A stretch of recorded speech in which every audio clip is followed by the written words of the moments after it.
像踩在雪上一样。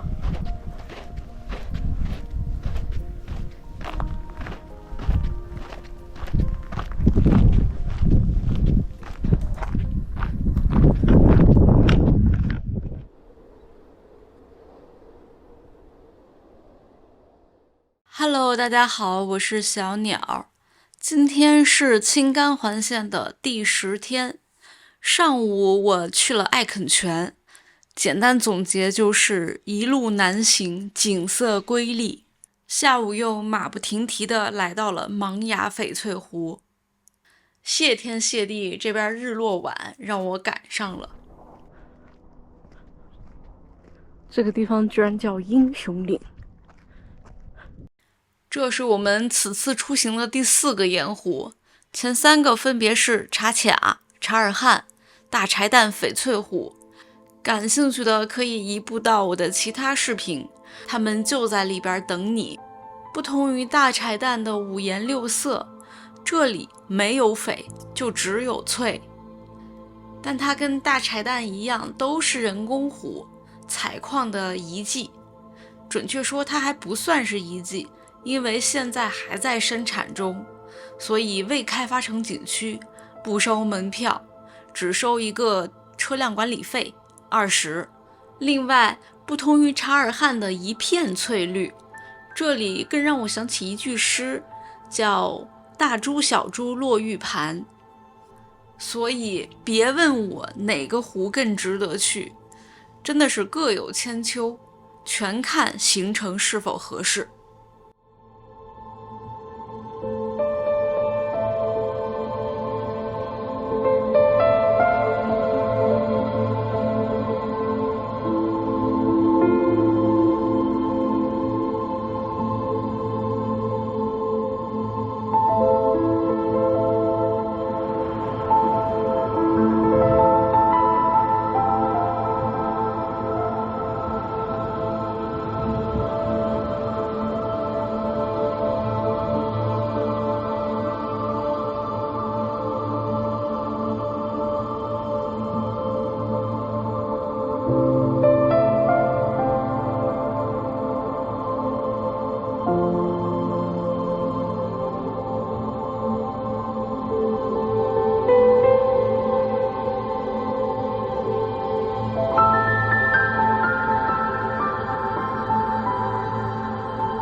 其实盲崖还有一个湖很有特点，只是知道的人不是很多，坊间称它为蓝眼睛。